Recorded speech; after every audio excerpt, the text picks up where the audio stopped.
Hello, ladies and gentlemen. This is your host with the most, Point Breach 7th Street, bringing you a. Wait, no, I'm not White Boy. Sorry, wrong channel. Hey guys, it's Point Breach. I'm back with another video of Black Ops 2. As you can tell from the title, which would be up above, it should, unless it's in the future and YouTube messes up completely and it's on the side or bottom or wherever.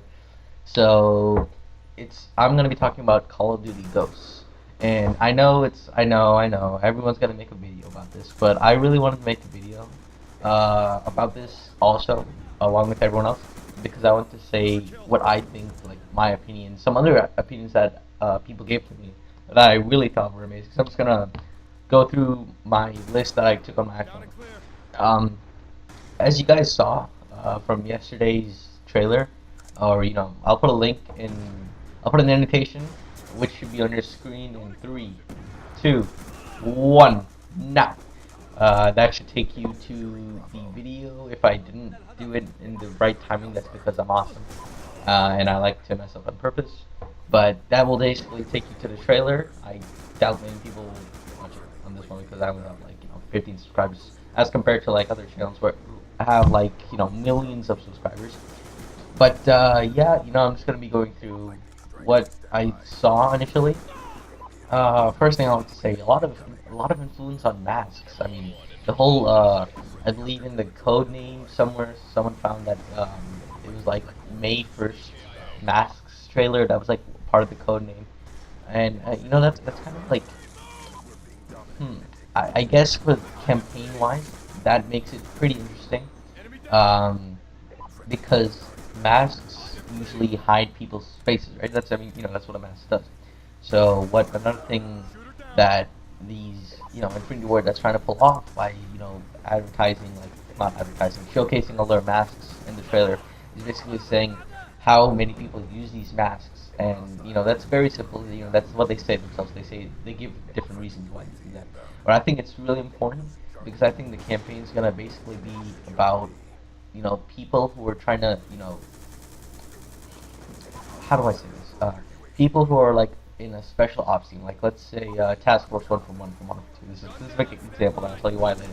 Um, they were like kind of the secret group that no one really knew about, but they got the job done. I think Call of Duty Ghosts is going for that same kind of appeal, that same kind of style, whatever you guys want to call it, because I think that's what masks are trying to do. Because are usually masks usually hide the people, and they want to hide themselves. And as you saw from the ending where he pulls his ghost mask on, you couldn't see his face anymore. So what do I think? I think that the guy who pulled his ghost mask on thing is Ghost from Modern Warfare 2. I think there's a specific reason why it's called Ghost. I think the whole story revolves around ghosts. There have been a lot of rumors in the past saying how it's kind of pre-story to Modern Warfare 4, where it focuses on Ghost and that he does officially die in Modern Warfare 2. Sorry for the spoiler there. I think everyone who's played COD knows that, who's followed the trailers and stuff should know that by now. Um, but honestly, I think it's the opposite. I think that it's continuing on from Modern Warfare 2 story of Ghost, and that he actually is not dead. Because if you looked at all these YouTube videos, Ghost is not dead. I mean, he couldn't die. He had a fire resistant, like vest on. He only got shot in the shoulder, and the fire wasn't actually on him. It was actually on Roach. So I think he's alive. Also, I believe Robert Bowling also made a statement saying that he may or may not be alive, but you'll see soon enough. Something like that. Everyone loves Robert trolling, or sorry, Robert. I don't know, whatever. I forgot what people call him. But yeah, that's like basically what I'm hoping to be. A lot of people are saying the campaign is gonna be kind of Task Force 141-ish. That's basically what I just told you. And with that, I wanted to talk about like the future of COD. Not that the story's gonna be in the future, but like how COD is kind of evolving, as does like species and generations and stuff. Uh, Basically, I can see how like COD has been changing. If you remember from Call of Duty 4, you remember that the campaign was, basically kind of more or less like simple. You know, you had like a basic team like U.S. Marines. You had a guy Zakayev, and you were supposed to kill him. You had all these ways. The guy who you could have killed him before, where actually Captain Price were supposed to kill him, but he only shot his arm off, and he didn't die. So that kind of mistake brought them to where they are right now. I think with Modern Warfare 2, they try to expand on that. They were like, oh, let's get Price back. Let's bring all these couple guys back. Let's make the story a little epic. Let's make it like a betrayal scene. Let's make it really kind of, feel like you're in the player. And then Modern Warfare 3 was just like, kind of a solo quest, I guess, like a group of like 3 people, mainly, Price, Soap, and Yuri, who were trying to capture Makarov and take him down for all, he's been done.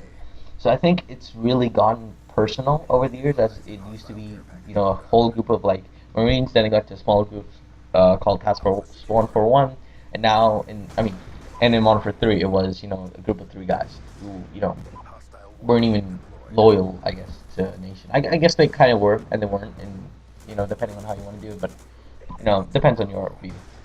So yeah, like I like how it's been going like personally. If you've seen with Black Ops 2, that that whole story is revolved around 2 characters, or I guess 3. David Mason, Woods, and Menendez. So it's kind of like getting more personal stuff. I think this is gonna be more personal because you saw like a couple of guys. It kind of looked like 141, even smaller. Like that whole team that you saw at the end, right before the guy puts his mask on. So I think what the storyline is gonna be. It's like I've heard so many rumors, but I think the storyline is gonna be personal. I think it's gonna be well developed, and I think it's gonna relate to Modern Warfare 2 probably a lot. Maybe Modern Warfare 3, but I don't think so. Not as much as Modern Warfare 2. And that's nice. That's nice. It's a completely different series. Yet it's like reflecting on the past, which is nice. So there is a good amount of um, what's the word? It feels like the older generation. So let's say that, and that's not a bad thing. It's not a bad thing considering how good Modern Warfare 2's story was. A lot of people say it wasn't that good, but I liked it. I liked it a lot. It was fantastic for what it was. And yeah, that's basically what I think the kind of storyline and stuff's gonna be. And I had to say that first before I actually went in detail about the future of COD. Um, I believe that Call of Duty is kind of dying. When I mean dying, I mean like not actually like someone stabbing it. I think the popularity rate is gonna go down, and that's mainly because of other games taking up its place, and because Infinity Ward is coming back, and a lot of I don't blame Infinity Ward, at all for Modern Warfare 3. They had a lot of things on their mind. They had the lawsuit. They had a lot of issues. They didn't have as big of a team as they did in Modern Warfare 2, and etc. etc. So it's not as good as it could have been, of course, but it's not. There's something.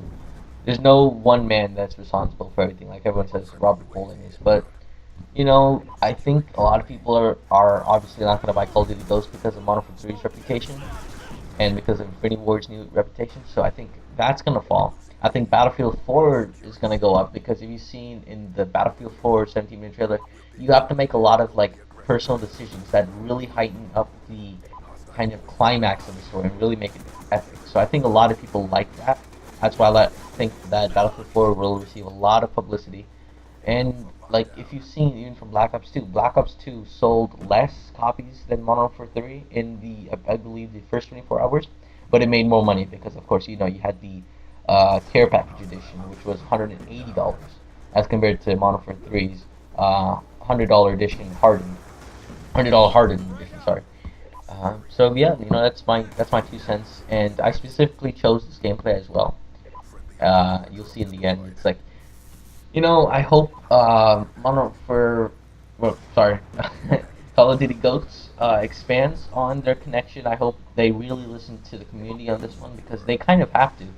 I mean, that's like the big reason that a lot of people aren't gonna buy Call of Duty Ghosts is because they don't like Modern Warfare 3 and they don't like Infinity Ward's reputation that came with Modern Warfare 3. So if Infinity Ward wants to get a bunch of copies sold, they want to make a bunch of money like they did. They're gonna have to do something epic. They're gonna have to really change it. I think that their options are limited now because of how big of a change it was from Modern Warfare 3 to Black Ops 2. And I I don't know what to say. So I specifically chose this gameplay because I don't know what happens. And in 3, 2, 1. That's right, connection dropped. See you guys later. Goodbye. I hope this changes in Call of Duty.